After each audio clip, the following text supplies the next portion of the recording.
ನಿನಗೆ ದೊಡ್ಡವನೆಂಬ ಗಾದೆ ಮಾತನ್ನ ಕೇಳಿ ಬೆಳೆದವಳು ನಾನು. ಮೇಲಾಗಿ ಅಪ್ಪ ಅಂದ್ರೆ ನೀನು ಏನ್ ಮಾಡೋಕ್ಕಾಗುತ್ತೋ? ನಿನ್ನಿಂದ ಏನು ಕಿಸಿಯೋಕ್ಕಾಗೋದಿಲ್ಲ. ಅಪ್ಪಪ್ಪ ಅಂದ್ರೆ ಹಳೆ ವಿಲನ್ ಡೈಲಾಗ್ ತರ ಎರಡು ರೇಪ್ ಮಾತುಗಳನ್ನ ಆಡ್ಬೋದು, ಅಥವಾ ನನ್ನ ರೇಪ್ ಮಾಡ್ಬೋದು, ಇಲ್ಲ ನನ್ನನ್ನ ಕೊಲೆ ಮಾಡ್ಬೋದು.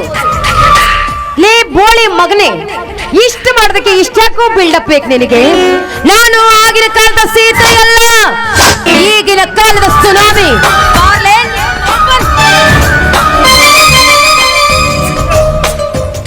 ವರ್ಷ ಬಿಡು ಹೋಗ್ಲಿ. ಈ ರೀತಿ ಕಾನೂನೆಲ್ಲ ಕೈಗೆತ್ತಿಕೊಳ್ಳುವುದು ಬೇಡ ರೀ ಮಿಸ್ಟರ್.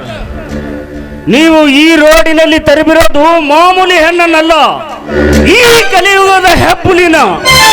ನಾನು ಬಂದೆ ಅಂತ ನಿನ್ನ ಜೀವ ಒಳಿತು. ಹೋಗಿ ಹೋಗಿ. ಏ ಹುಡುಗಿ, ನನ್ನನ್ನೇ ಟಚ್ ಮಾಡಿದೀಯಲ್ಲ, ನೋಡಿಕೊಳ್ಳುತ್ತೇನೆ ನಿನ್ನನ್ನು. ಏನ್ ನೋಡ್ಕೊಳ್ತೀಯ? ಮತ್ತೆ ತಿರುಗಿ ನೋಡಿದ್ಯಾ ಆದ್ರೆ ನಿನ್ನ ಚಲನ ಚೂರ್ ಚೂರ್ ಮಾಡ್ಬಿಡ್ತೀನಿ. ಹೋಗಲಿ ಬಿಡು ವರ್ಷ. ಯಾರವನು? ಏನಿದೆಲ್ಲ ಚಂಡಿ ಅವತಾರ? ಅಯ್ಯಯ್ಯೋ, ನಂದೇನ್ ತಪ್ಪಿಲ್ಲ ಮಾವ. ನಾ ಸುಮ್ನೆ ಹೋಗ್ತಾ ಇದ್ದೆ, ನಡು ರಸ್ತೆಯಲ್ಲಿ ನಿಂತ್ಕೊಂಡು ಬರ್ತೀಯ ಅಂತ ನಾಯಿ ನನ್ನ ಮಗ. ನಾನ್ ಸುಮ್ನೆ ಬಿಡ್ತೀನ? ಲೇ, ಇದೇ ರೀತಿ ಗಂಡಬೀರಿ ತರ ಆಡಿದ್ರೆ ನಾನು ಮುಂದೆ ನಿನ್ ಜೊತೆ ಹೆಂಗ್ ಸಂಸಾರ ಮಾಡೋದು? ನಾನು ಗಂಡ್ಭಿರಿ ಅಲ್ಲ ಮಾವ, ನಾನು ಹೆಣ್ಣೆ. ಬೇಕಾದ್ರೆ ಕೈ ಮುಟ್ ನೋಡು ಎಷ್ಟು ಮೆತ್ತಗಿದೆ ಅಂತ. ಹೌದೌದು, ಮೆತ್ತಗೈತಿ. ಹಂಗ ಹಿಡ್ಕೊಂಡ್ರ ಕೂಡಿ ಕುಣಿಬೇಕಂತ ಮೂಡು ಬರಾಗತ್ತೈತಿ. ಹೌದಲ್ಲ?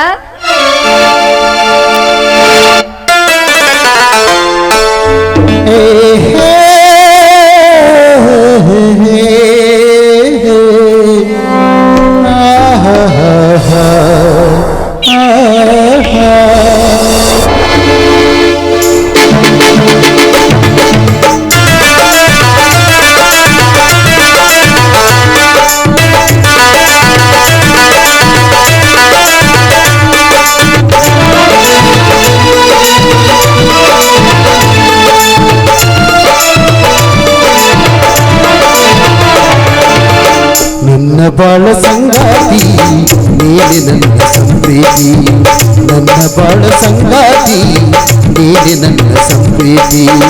ಮರೆಯಲಾರ ಹೋಗಳತಿ ಕೋಡಿನಲಿವ ನನ್ನೊಡತಿ, ಮರೆಯಲಾರ ಹೋಗಳತಿ ಕೋಡಿನಲಿವ ನನ್ನೊಡತಿ. ನನ್ನ ನಿನ್ನ ಜನ್ಮ ಜನ್ಮದಲ್ಲಿ ಬಂದ, ನನ್ನ ನಿನ್ನ ಈ ಬಂದ ಜನ್ಮ ಜನ್ಮದಲ್ಲಿ ಬಂದ.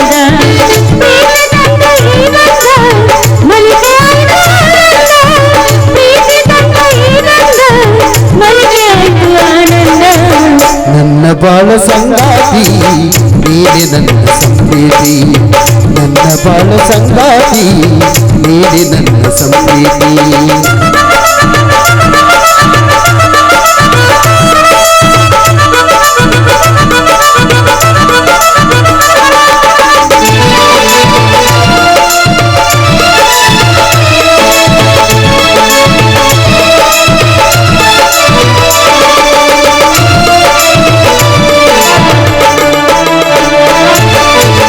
ಉಸಿರಿನಲ್ಲಿ ಉಸಿರಾದೆ ಹೃದಯ ಬಡಿತ ನೀನಾದೆ,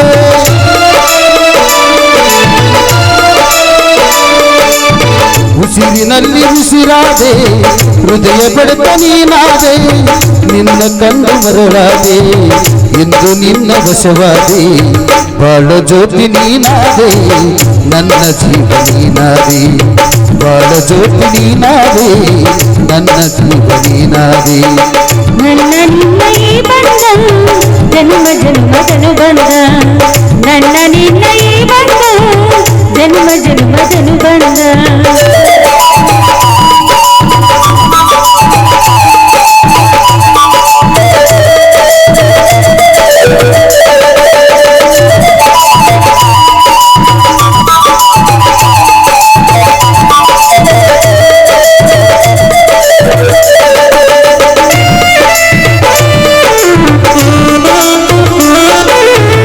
ಉಳಿದು ಬಂದು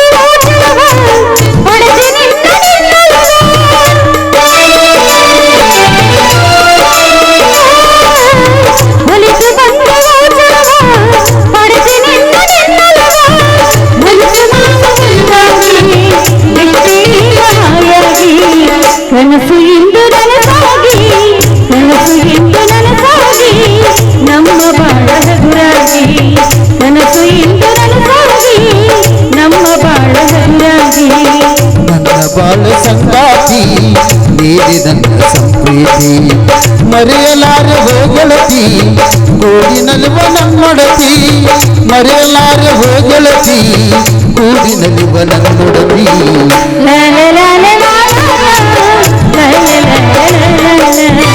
ಲಾ ಲಾ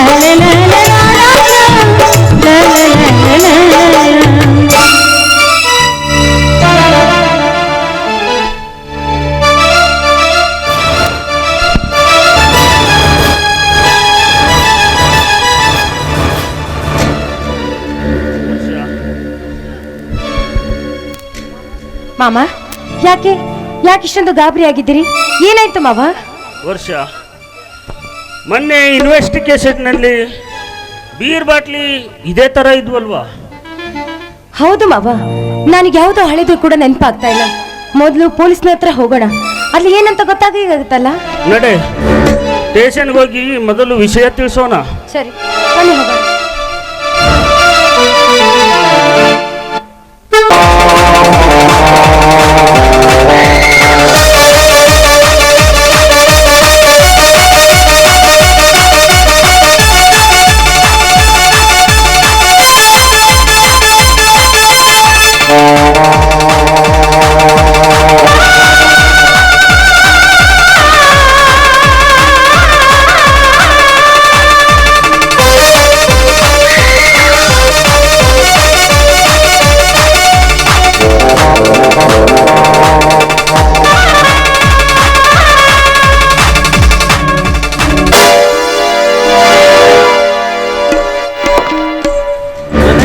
ಯಾರೂ ಇಲ್ಲ.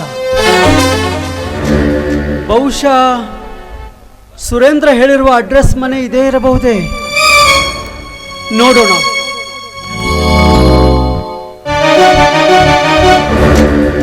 ಸುರೇಂದ್ರ,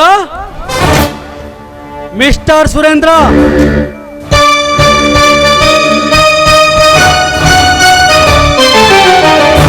ಯಾರದು? ನಾನು ಸುರೇಂದ್ರನ್ ಸ್ನೇಹಿತ ವಿಕ್ರಾಂತ್ ಅಂತ. ನೀವು ಯಾರಂತ ಗೊತ್ತಾಗ್ಲಿಲ್ಲ. ನಾನು ಸುರೇಂದ್ರನ ಅತ್ತಿಗೆ ಅಂತ. ನನ್ನ ಹೆಸರು ಪಾರ್ವತಿ. ನೋಡು, ನನ್ನ ಮೈದನ ಮನೆಯಲ್ಲಿಲ್ಲ, ಅವನು ಹೊರಗಡೆ ಹೋಗಿದ್ದಾನೆ. ಬರುವುದಕ್ಕೆ ಸಂಜೆ ಆಗ್ಬೋದು. ಯಾವುದಕ್ಕೂ ಒಂದ್ಸರಿ ಅವನಿಗೆ ಫೋನ್ ಮಾಡಿ ವಿಷಯ ತಿಳ್ಕೊಳ್ಳಿ. ಬೇಕಾಗಿಲ್ಲ, ಅವನು ನಿಧಾನವಾಗಿಯೇ ಬರಲಿ. ಮನೆಯಲ್ಲಿ ನೀವಿದ್ದೀರಲ್ಲ, ಅಷ್ಟು ಸಾಕು ನನಗೆ. ಅಂದ್ರೆ ಏನ್ ಹೇಳ್ತಾ ಇದ್ರ ನೀವು? ನೀವು ಸುರೇಂದ್ರನ ಅತ್ತಿಗೆ ಅಂದ್ರಲ್ಲ, ಅದನ್ನು ನನ್ನಿಂದ ನಂಬಲಿಕ್ಕೆ ಸಾಧ್ಯವೇ ಆಗುತ್ತಿಲ್ಲ. ಯಾಕಂದರೆ ನಿಮಗೆ ಅಷ್ಟೊಂದು ವಯಸ್ಸಾದಂತೆ ಏನು ಕಾಣುತ್ತಿಲ್ಲ. ನಿಮ್ಮನ್ನು ನೋಡುತ್ತಿದ್ದರೆ ನನ್ನ ಮೈ ರೋಮಾಂಚನವಾಗುತ್ತಿದೆ ಪಾರ್ವತಿ. ನೋಡಿ, ಮನೆಯಲ್ಲಿ ಯಾರೂ ಇಲ್ಲ. ಇಂಥ ಸಮಯದಲ್ಲಿ ನೀವು ಈ ರೀತಿ ಬಂದು ಮಾತಾಡುವ ಮಾತು, ನೋಡುವ ರೀತಿ, ನಡೆದುಕೊಳ್ಳುವ ಪದ್ಧತಿ ನೋಡಿದ್ರೆ ನನಗೆ ಯಾಕೋ ಇಷ್ಟವಾಗ್ತಾ ಇಲ್ಲ. ನನ್ನ ಮೈದನ ಬಂದ್ಮೇಲೆನೆ ತಾವಿಲ್ಲಿಗೆ ಬರ್ಬೋದು. ದಯವಿಟ್ಟು ತಾವಿಲ್ಲ ಹೊರಟೋಗಿ. ಹೋಗು ಎಂದಾಗ ಹೋಗುವುದಕ್ಕೆ, ಬಾ ಎಂದಾಗ ಬರುವುದಕ್ಕೆ. ನಾನು ನಿನ್ನ ಮನೆಯ ಆಳಲ್ಲ. ಅದು ಅಲ್ಲದೆ ಈ ಮನೆಯಲ್ಲಿ ಅರ್ಧ ಭಾಗ ನನ್ನ ಗೆಳೆಯ ಸ್ನೇಹಿತನದು ಇದೆ, ಅದು ನೆನಪಿರಲಿ. ಅಯ್ಯೋ, ನಾನೇ ನಿಮಗೆ ಇಲ್ಲಿ ಬರಬೇಡ ಅಂತ ಹೇಳಿಲ್ವಲ್ಲ. ಮನೆಯಲ್ಲಿ ಯಾರು ಗಂಡಸರಿಲ್ಲ, ಅವ್ರು ಇದ್ದಾಗ ಬನ್ನಿ ಅಂತ ನಾನು ನಿಮಗೆ ಹೇಳಿದ್ದು. ಅಲ್ಲಿವರೆಗೂ ತಾವಿನ್ನು ಹೋಗ್ಬಹುದು. ಪಾರ್ವತಿ, ಮನಸ್ಸಿನ ಮಾತವನ್ನು ನೇರವಾಗಿ ಹೇಳುತ್ತೇನೆ, ಲಕ್ಷ್ಯಗೊಟ್ಟು ಕೇಳು. ಪಕ್ಕಾ ಜವಾರಿ ತಳಿಯ ಹೆಣ್ಣು ನೀನು. ನನ್ನ ಗಲ್ಲ ನೋಡಿದರೆ ಕಚ್ಚಿ ಕಚ್ಚಿ ತಿನ್ನಬೇಕೆನಿಸುತ್ತದೆ. ನಿನ್ನ ಮೈ ಮಾಟ ನೋಡಿದರೆ ತೋಳಲ್ಲಿ ಬಳಸಿ ಉತ್ತಾಡಬೇಕೆನಿಸುತ್ತದೆ. ನಿನ್ನ ಸ್ವಂಟ ನೋಡಿದರೆ ಕಂಠ ಪೂರ್ತಿ ಕೂಡಿದಷ್ಟು ಕಿಕ್ಕು ಒಡೆಯುತ್ತಿದೆ. ಮತ್ತಿನಲ್ಲಿ ಮುತ್ತಿಟ್ಟು ಸ್ವರ್ಗ ಸುಖ ಕಾಣಬೇಕೆಂದು ಮನಸ್ಸು ಹಾತೊರೆಯುತ್ತಿದೆ. ಬಾ ಪಾರ್ವತಿ, ನನ್ನ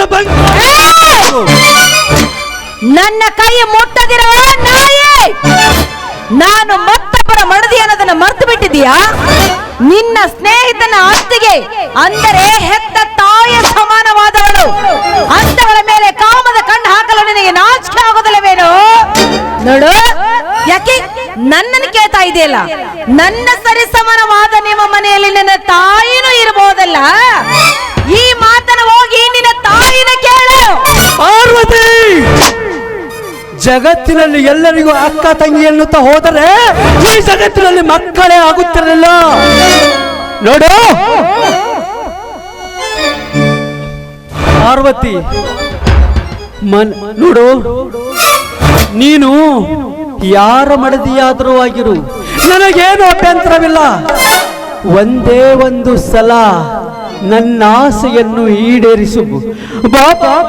ಏ ನೀಚ, ಇನ್ನು ಒಂದ್ ಹೆಜ್ಜೆ ಮುಂದಿಟ್ಟು ಬಂದಿದ್ದಾದ್ರೆ ನಿನ್ನ ಪರಿಣಾಮ ನೆಟ್ಟಗಾಗಕ್ಕಿಲ್ಲ. ಏನು, ಇಲ್ಲಿವರೆಗೂ ನನ್ನ ಮನೆಗೆ ಬಂದ ಅತಿಥಿ ಅಂತ ನಾನ್ ನಿನಗೆ ಮರ್ಯಾದೆ ಕೊಟ್ಟು ಬಂದು ಮಾತಾಡಿದೆ. ಇಲ್ಲಾಗಿದ್ರೆ ಕಾಲಿನ ಮೆತ್ತ ಹರಿತಾವ. ಸುಮ್ನೆ ಇಲ್ಲಿಂದ ಹೋದ್ರೆ ಸರಿ. Get out. ಅದು ಈ ವಿಕ್ರಾಂತನಿಗೆ. ಏ ಪಾರ್ವತಿ, ಇದುವರೆಗೂ ನಾನು ಈ ಊರಲ್ಲಿ ಕಣ್ಣಿಟ್ಟ ಹೆಣ್ಣನ್ನು ಬಿಟ್ಟಿಲ್ಲ, ಮುಂದೆ ಬಿಡುವುದೂ ಇಲ್ಲ.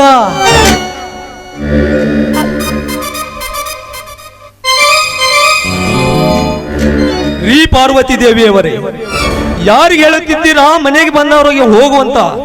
ಅವನು ನನ್ನ ಗೆಳೆಯ ವಿಕ್ರಾಂತ್, ನಾನೇ ಅವನಿಗೆ ಮನೆಗೆ ಬರಲು ಹೇಳಿದ್ದೆ. ಸುರೇಂದ್ರ, ದಯವಿಟ್ಟು ನನ್ನ ಮಾತನ್ನು ಕೇಳು. ನಾನು ಆ ರೀತಿ ಹೇಳೋದಕ್ಕೆ ಒಂದು ಕಾರಣವಿದೆ. ಯಾಕಂದ್ರೆ ನೀನು ತಿಳ್ಕೊಂಡಾಗೆ ಇವನು ಒಳ್ಳೆ ಮನುಷ್ಯನಲ್ಲ, ಇವನು ತುಂಬಾ ಕೆಟ್ಟವನು. ನಿಮ್ಮ ಹೊತ್ತಿಗೆ ಅಂತ ನೋಡದೆ ನನ್ನ ಮೇಲೆ ಕೆಟ್ಟ ದೃಷ್ಟಿಯಿಂದ ನೋಡ್ತಾ ಇದ್ದಾನೆ ಈ ಪಾಪಿ. ಸುಳ್ಳು ಸುರೇಂದ್ರ, ನಿಮ್ಮ ಅತ್ತಿಗೆ, ನಾನು ಈ ಮನೆಗೆ ಬಂದಾಗ ನಿಮ್ಮ ಅತ್ತಿಗೆ ಒಬ್ಬರೇ ಮನೆಯಲ್ಲಿದ್ದರು. ನಾನು ಆಗ ಸುರೇಂದ್ರ ಇಲ್ವಾ ಮೇಡಮ್ ಅಂತ ಕೇಳಿದೆ. ಅವರು ಮನೆಯಲ್ಲಿಲ್ಲ, ಆಮೇಲೆ ಬನ್ನಿ ಅಂತ ಹೇಳಿದರೆ ನಾನು ಸುಮ್ಮನೆ ಹೊರಟು ಹೋಗಿಬಿಡುತ್ತಿದ್ದೆ. ಆದರೆ ಇವರು ಆ ರೀತಿ ಹೇಳಲಿಲ್ಲ ಸುರೇಂದ್ರ. ಅದನ್ನು ಕೇಳಿದರೆ ನಿನಗೆ ಅಸಹ್ಯವಾಗುತ್ತದೆ.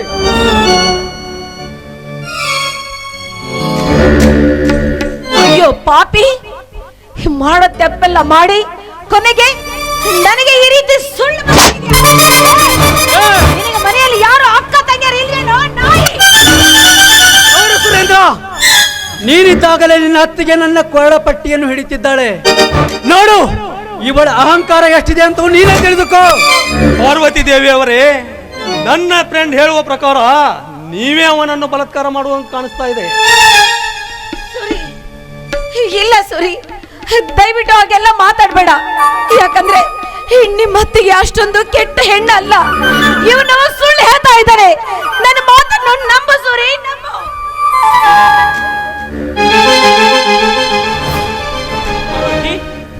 ಏನಾಯ್ತು?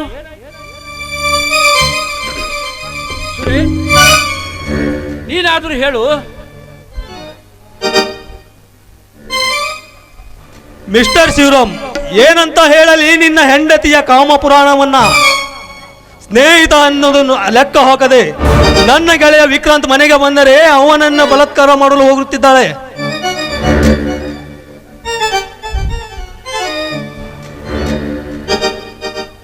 ಹೇ ಪಾರ್ವತಿ, ನನ್ನ ತಮ್ಮ ಸುರೇಂದ್ರ ಹೇಳುತ್ತಿರುವುದು ನಾನು ಕೇಳಲಿ? ಅವನು ಹೇಳುತ್ತಿರುವುದು ನಿನ್ನ ಕಿವಿಗೆ ಕೇಳಿಸುತ್ತಿದ್ದ ತಾನೇ? ಇಲ್ಲರಿ, ನೀನು ನೀತಿಗೆಟ್ಟವಳೆಂದು ಸಾರಿ ಸಾರಿ ಹೇಳುತ್ತಿದ್ದಾನೆ. ಈ ಮಾತನ್ನು ನಾನು ನಂಬಲೆ? ಹೇಳು ಪಾರ್ವತಿ, ಹೇಳು. ನನ್ನ ತಮ್ಮ ಸುರೇಂದ್ರ ಹೇಳುತ್ತಿರುವುದು ನಿಜವೇ? ಇಲ್ಲರಿ, ದಯವಿಟ್ಟು ನನ್ನ ಮಾತನ್ನು ನಂಬಿ. ನೀವು ತಿಳ್ಕೊಂಡಾಗೆ ಅಂತ ಕೆಟ್ಟ ಹೆಣ್ಣು ನಾನಲ್ಲ ರೀ, ನಾನಲ್ಲ. ಪ್ರತ್ಯಕ್ಷವಾಗಿ ನೋಡಿದ್ರು ತಾಳಿ ಕಟ್ಟಿದ ಗಂಡನೇ ನನ್ನ ದೇವರು ಅಂತ ನಂಬಿದವಳು ನಾನು. ನಿಮ್ಮನ್ನು ಹೊರತು ಬೇರೆ ಪುರುಷರನ್ನು ಪವಿತ್ರದಿಂದ ನನ್ನ ಮನಸ್ಸಿನಲ್ಲಿ ನಾನು ನೋಡಿದ್ದಾದ್ರೆ ಈ ಕ್ಷಣದಲ್ಲೇ ಈ ನನ್ನ ಪ್ರಾಣ ಹಾರಿ ಹೋಗ್ಲಿ ಸ್ವಾಮಿ, ನನ್ನ ಪ್ರಾಣ ಹಾರಿ ಹೋಗ್ಲಿ. ಯಾಕ್ರಿ ನನ್ನ ಮೇಲೆ ಮೇಲೆ ನಿಮಗೆ ನಂಬಿಕೆ ಇಲ್ವೇನ್ರಿ? ಹೇಳಿ, ನನ್ನ ಮೇಲೆ ನಿಮಗೆ ನಂಬಿಕೆ ಇಲ್ವೇನ್ರಿ? ನೋಡಿದ್ಯಾ ಸುರೇಂದ್ರ, ನಿನ್ನ ಅತ್ತಿಗೆ ಆಡುತ್ತಿರುವ ನಾಟಕವನ್ನು? ಪಾಪ ನಿಮ್ಮಣ್ಣ ಅವಳ ಮಾತನ್ನೇ ಕೇಳುತ್ತಾನೆ ಅನಿಸುತ್ತದೆ. ಹೀಗಿರುವಾಗ ನಾನೇನೇ ಹೇಳಿದರೂ ತಪ್ಪಾಗಿ ಕಾಣಿಸುತ್ತದೆ, ನೀನೇನೇ ಹೇಳಿದರೂ ಅದಕ್ಕೆ ಅರ್ಥವಿಲ್ಲ. ಹೌದು ಮಿತ್ರ, ಯಾಕೋ ಹಾಗೆ ಅನಿಸ್ತಾ ಇದೆ. ಹೆಂಗಸರ ಮೋಸದಾಟಕ್ಕೆ ಮನಸ್ಸೋತು ಇಂಥ ಗಂಡಸರು ಮಾಡುವ ಕೆಲಸ ಏನು ಹೇಳಬೇಕು? ಸುರೇಂದ್ರ,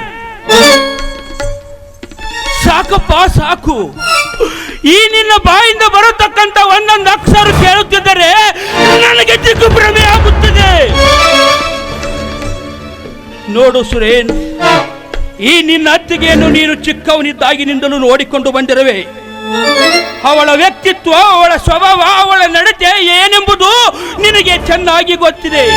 ಗೊತ್ತಿದ್ದರೂ ಎಲ್ಲ ಮನೆ ಹಾಳರ ಮಾತು ಕೇಳಿ ಬಾಯಿಗೆ ಬಂದಂತೆ ಮಾತನಾಡಿದರೆ ಮೇಲಿರುವ ಶ್ರೀ ಗುರು ಚರಮೂರ್ತೇಶ್ವರ ನಿನ್ನನ್ನೆಂದು ಕ್ಷಮಿಸುವುದಿಲ್ಲ ತಮ್ಮ, ಕ್ಷಮಿಸುವುದಿಲ್ಲ. ನೋಡಿದೀಯಾ ನಿನ್ನ ಗೆಳೆಯ ನನಗೆ ಮನೆ ಹಾಳ ಎನ್ನುತ್ತಿದ್ದಾನೆ. ನಿಜವಾಗಲೂ ಈ ಮನೆ ಹಾಳು ಮಾಡುತ್ತಿರುವುದು ನಾನಲ್ಲ ಸುರೇಂದ್ರ, ನಿನ್ನ ಅತ್ತಿಗೆ. ಎಲ್ಲಿ ಗಂಡನ ಆಸ್ತಿಯಲ್ಲಿ ಅರ್ಧ ಪಾಲು ಕೊಡಬೇಕಾಗುತ್ತದೆ ಎಂದು ರಾತ್ರಿ ಮಲಗಿದಾಗ ಅವನ ಕಿವಿ ಊದಿ ಈ ಎಲ್ಲ ಆಸ್ತಿಯನ್ನು ಹೊಡೆಯಲು ಪ್ಲಾನ್ ಮಾಡಿದ್ದಾಳೆ.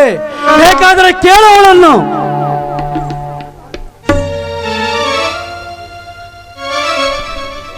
ಸತೀ ಶಿರೋಮಣಿ ಪಾರ್ವತಿ ದೇವಿಯವರೇ, ಭಿಕಾರಿ ಮನೆಯಿಂದ ಬಂದವರು ನೀವು.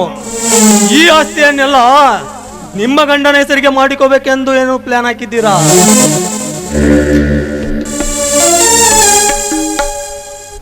ಸುರೇಂದ್ರ, ಈ ನಿನ್ನ ಅತ್ತಿಗೆಯನ್ನು ಅರ್ಥ ಮಾಡಿಕೊಂಡಿದ್ದು ಇಷ್ಟೇ ಏನು? ಯಾವ ಆಸ್ತಿಗಾಗೂ ನಾನು ಆಸೆ ಪಟ್ಟು ಬಂದವಳಲ್ಲ. ಯಾಕಂದ್ರೆ ಈ ನಮ್ಮ ಸಂಸಾರವನ್ನು ಹಾಳು ಮಾಡ್ಬೇಕಂತ ಈ ಪಾಪಿ ಯಾವುದೋ ಒಂದು ಪಿತೂರನ್ನ ನೇಮ ಮಾಡ್ಕೊಂಡು ನಮ್ಮ ಮನೆಗೆ ಬಂದಿದ್ದಾನೆ. ಅಷ್ಟೇ ಅಲ್ಲಪ್ಪ, ಈ ನಮ್ಮ ಮನೆತನವನ್ನು ಒಡೆದು ನುಚ್ಚು ನೂರು ಮಾಡ್ಬೇಕಂತ ಯಾವುದನ್ನು ಸಂಚನ್ನು ರಚಿಸಿಕೊಂಡು ಬಂದಿದ್ದಾನೆ ಈ ರಾಕ್ಷಸ. ದಯವಿಟ್ಟು ಇವ ಮಾತನ್ನು ನಂಬಬೇಡ ಸೂರಿ, ನಂಬಬೇಡ. ಹೌದು ಸುರೇನ್, ನಾವಿಬ್ಬರು ಕಂಡವರ ಮಾತು ಕೇಳಿ ಮನಸ್ಸು ಉರಿದುಕೊಳ್ಳಬಾರದು. ಯಾಕೆಂದರೆ ನಾಳೆ ಈ ಜನರ ಬಾಯಿಗೆ ಆಹಾರವಾಗಬೇಕಾಗುತ್ತದೆ. ಆಸ್ತಿಯ ಆಸೆಗಾಗಿ ಅಣ್ಣ ತಮ್ಮಂದಿರು ಹೊಡೆದಾಡಿ ಬೇರೆ ಆದರೆಂಬ ಕೆಟ್ಟ ಶಬ್ದವನ್ನು ಕೇಳುವುದು ನನಗಿಷ್ಟವಿಲ್ಲ. ಹಿಂದಿನ ಕಾಲದ ಹಿರಿಯರು ಗಳಿಸಿಟ್ಟ ಆಸ್ತಿಗಾಗಿ ಈಗಿನ ಕಾಲದ ಅವಿವೇಕಿ ಮಕ್ಕಳು ಮಾಡುವ ತಪ್ಪನ್ನು ನಾನು ಮಾಡಲು ಸಿದ್ಧನಿಲ್ಲ. ಅರ್ಥ ಮಾಡಿಕೋ. ಹಾಗೆ ಈ ನಿನ್ನ ಚಾಂಡಾಲ ಗೆಳೆಯನಿಗೆ ಹೇಳು. ಮೆಚ್ಚಿದ ಶಿವರಾಮ ನಿನ್ನ ಹೃದಯ ಶ್ರೀಮಂತಿಕೆಗೆ. ಹಾಗಿದ್ದರೆ ನಾನು ಹೇಳುವ ಒಂದು ಚಿಕ್ಕ ಕೆಲಸ ಮಾಡುತ್ತೀಯಾ? ಮಾಡುತ್ತೇನೆ. ಆದರೆ ಅದರಿಂದ ನನ್ನ ತಮ್ಮನಿಗೆ ಒಳ್ಳೆಯದಾಗಬೇಕಷ್ಟೇ. ಹಾ ಕಿರಿಚಿಕೊಳ್ಳಬೇಡ ಶಿವರಾಮ, ಆಗುತ್ತದೆ, ಖಂಡಿತವಾಗಲೂ ಒಳ್ಳೆಯದಾಗುತ್ತದೆ. ಹಾಗಾಗಬೇಕಾದರೆ ಈ ನನ್ನ ಸರ್ವ ಆಸ್ತಿಯನ್ನೆಲ್ಲ ನನ್ನ ಗೆಳೆಯ ಸುರೇಂದ್ರನ ಹೆಸರಿಗೆ ಬರೆದು ಕೊಟ್ಟು ಮರು ಮಾತನಾಡುತ್ತೆ. ಹೊರಟು ಹೋಗು ನಿನ್ನ ಧರ್ಮ ಪತ್ನಿಯನ್ನು ಕರೆದುಕೊಂಡು. ಹೇಗೆ ಶಿವರಾಮ, ಆಗುವುದಿಲ್ಲ ತಾನೇ? ಬರೀ ಬಾಯಿ ಮಾತಿನಿಂದ ಎಲ್ಲರೂ ದಾನ ಮಾಡುತ್ತೇನೆಂದು ಹೇಳುತ್ತಾರೆ ಈ ಜಗತ್ತಿನಲ್ಲಿ. ಆದರೆ ಯಾರು ಮಾಡುವುದಿಲ್ಲ ಶಿವರಾಮ, ಮಾಡುವುದಿಲ್ಲ. ಲೇ ಮಿಸ್ಟರ್ ವಿಕ್ರಾಂತ್, ಮುಚ್ಚು ಬಾಯಿ ನಾಯಿ. ಈ ಊರಲ್ಲಿ ನಮ್ಮ ಮನೆತನವೆಂದರೆ ಯಾರ್ದೋ ಕಸಿದು ತಿಂದು ಯಾರ್ದೋ ಮನೆ ಮುರಿದು ನಿನ್ನೆ ಮೊನ್ನೆ ಬಂದಿರುವ ಕಾಂತಿ ಬೆಂಚಿ ಶ್ರೀಮಂತಿಕೆ ಮನೆತನವಲ್ಲ. ತಳಹದಿಂದಲೂ ಕೊಟ್ಟ ಮಾತಿಗೆ ಬದ್ಧರಾಗಿ ದಾನ ಧರ್ಮದಲ್ಲಿ ಶ್ರೇಷ್ಠವಾದ ಮನೆತನ ನಮ್ಮದು. ಆದರೆ ಈ ನಿನ್ನ ಮಾತಿಗೆ ನಾನು ಒಪ್ಪಿದ್ದೇನೆ. ಈ ನಿನ್ನ ಕೀಳು ಮಟ್ಟದ ಮಾತಿಗೆ ಬೆಲೆ ಕೊಟ್ಟಲ್ಲ, ಇದೇ ಕ್ಷಣದಲ್ಲಿ ನನ್ನ ತಮ್ಮ ಒಂದೇ ಒಂದು ಮಾತು ಹೇಳಿದರೆ ಸಾಕು, ಒಟ್ಟು ಬಟ್ಟೆಯಲ್ಲಿ ಇಬ್ಬರು ಗಂಡ ಹೆಂಡತಿ ಮನೆ ಬಿಟ್ಟು ಹೋಗುತ್ತೇವೆ. ಅದು ನನ್ನ ತಮ್ಮನಿಗಾಗಿ ತ್ಯಾಗ ಮಾಡಿ. ಓ ತ್ಯಾಗಮಯಿ ಶ್ರೀರಾಮಚಂದ್ರ, ಮೊದಲು ಸಹಿ ಮಾಡು, ಆಮೇಲೆ ಹೊರಟು ಹೋಗುವಂತೆ. ತೆಗೆದುಕೋ.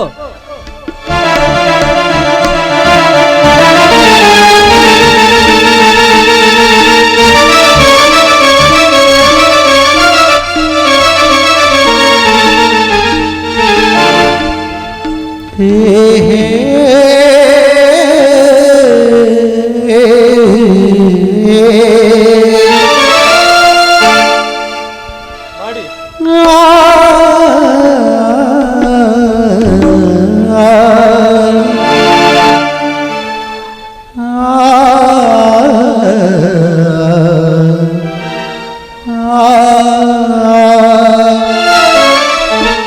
ಸುರೇಂದ್ರ, ನಮ್ಮ ಪ್ರೀತಿಯ ಸರ್ವ ಆಸ್ತಿಯನ್ನೆಲ್ಲ ನಿನ್ನ ಹೆಸರಿಗೆ ಬರೆದು ಕೊಟ್ಟು ಈ ಮನೆ ಬಿಟ್ಟು ಹೋಗುತ್ತೇವೆ.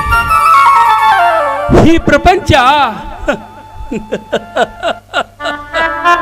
ತುಂಬಾ ವಿಶಾಲವಾಗಿದೆ, ಎಲ್ಲಿಯಾದರೂ ಬದುಕಬಹುದು.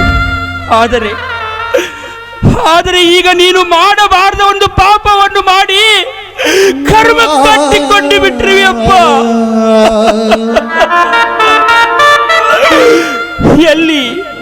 ಎಲ್ಲಿಯ ಆ ಕರತೆಯ ಶಾಪ ನಿನಗೆ ತೊಂದರೆ ಆಗುತ್ತದೆ ಎಂಬ ಭಯ ಕಾಡುತ್ತಿದೆ ತಮ್ಮ. ಭಯವಾಗುತ್ತಿದೆ ಅಪ್ಪ, ಭಯವಾಗುತ್ತಿದೆ.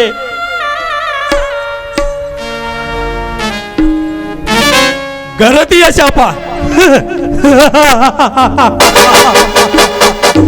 ಅದು ನನ್ನಂತವರಿಗೆ ಎಂದೂ ಸಾಧ್ಯವಾಗದ ಮಾತು. ಲಕ್ಷ ಲಕ್ಷ ಲಕ್ಷ ಲಂಚ ಕೊಟ್ಟರೆ ಸಾಕು, ಯಾವ ತಪ್ಪು ಕೂಡ ಏನು ಮಾಡಕ್ಕಾಗಲ್ಲ, ಎಲ್ಲ ಮುಚ್ಚಿ ಬಿಡುತ್ತಾರೆ. ಸತ್ತವರ ಶಾಪ ತಟ್ಟಲು ಅವಳೇನು ದೇವತೆಯ? ಸುಮ್ಮನೆ ವೇದಾಂತವನ್ನು ಹೇಳುವುದು ಬಿಟ್ಟು ಮೊದಲು ಮನೆಯಿಂದ ಖಾಲಿ ಮಾಡಿ.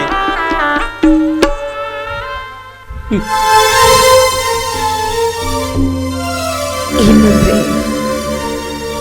ಈ ಮನೆಯ ಸಂಬಂಧ ಇವತ್ತಿಗೆ ನಮಗೆ ಮುಗಿದು ಹೋಯ್ತ್ರಿ, ಮುಗಿದು ಹೋಯ್ತು.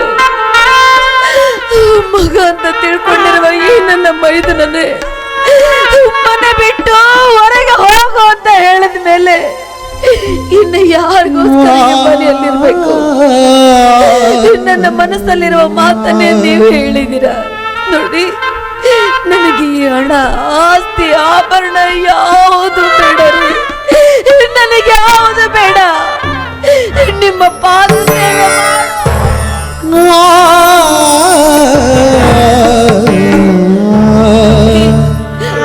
ಬೆಲೆ ಇಲ್ಲದ ಮೇಲೆ ಆ ಜಾಗದಲ್ಲಿ ಒಂದು ಕ್ಷಣ ಕೂಡ ನಾವು ಇರಬಾರ್ದು ರೀ.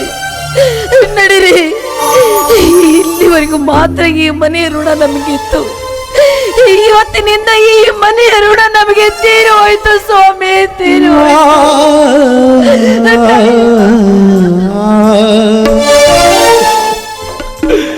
ಸುರೇಂದ್ರ, ಆಸ್ತಿ ದಕ್ಕಿದೆ ಎಂಬ ಅಮಲಿನಲ್ಲಿ ಉರಿದ ಮೆರೆದ ಕವರವನೇ ಮಣ್ಣಲ್ಲಿ ಮಣ್ಣಾಗಿ ಹೋಗಿದ್ದಾನೆ ತಮ್ಮ. ಇನ್ನು ಮುಂದೆ ಮನುಷ್ಯರಾದ ನಾವು ಯಾವ ಲೆಕ್ಕ? ಅಂದು ಶಕುನಿಯ ಕುತಂತ್ರದಿಂದ ಪಾಂಡವರಿಗೆ ವನವಾಸವಾಯಿತು. ಇಂದು ಈ ನಿನ್ನ ಮನೆ ಹಾಳ ಸ್ನೇಹಿತನಿಂದ ನಮ್ಮಿಬ್ಬರಿಗೂ ಅಜ್ಞಾತವಾಸವಾಯಿತು. ಬಾ ಪಾರ್ವತಿ, ಹೋಗೋಣ. ರೆಕ್ಕೆಯು ಬಂದ ಮೇಲೆ ಹಕ್ಕಿಯು ತಾನು, ಹೆತ್ತವರು ಯಾರು ಎಂದು ಮಾಡುವುದೇನು? ಅರಳುವ ಮುನ್ನ ಮಗು ಬಳ್ಳಿಗೆ ಸಂತ, ಅರಳಿದ ಮೇಲೆ ತಾನೇ ಉರರಿಗೆ ಸಂತ. ಜಗವೇ ಹೀಗೆ, ಬದುಕೆ ಹೀಗೆ, ಎಲ್ಲ ವಿಚಿತ್ರ ಜೀವನ ಚಕ್ರ.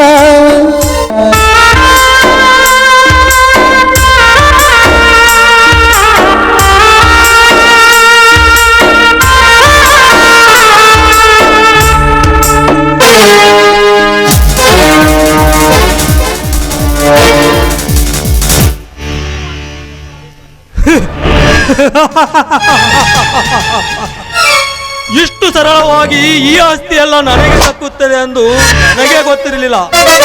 ಅಲ್ಲ ವಿಕ್ರಾಂತ್, ರೋಗಿ ಬಯಸಿದ್ದು ಹಾಲು ಅನ್ನ, ಡಾಕ್ಟರ್ ಹೇಳಿದ್ದು ಅದನ್ನೇ ಅನ್ನೋ ಹಾಗಾಗಿದೆ. ನನ್ನ ಪ್ಲಾನ್ ವರ್ಕೌಟ್ ಆಯ್ತು ತಾನೇ? ಬಾ, ಒಳಗೆ ಹೋಗಿ ಒಳ್ಳೆಯ ಪಾರ್ಟಿ ಮಾಡೋಣ.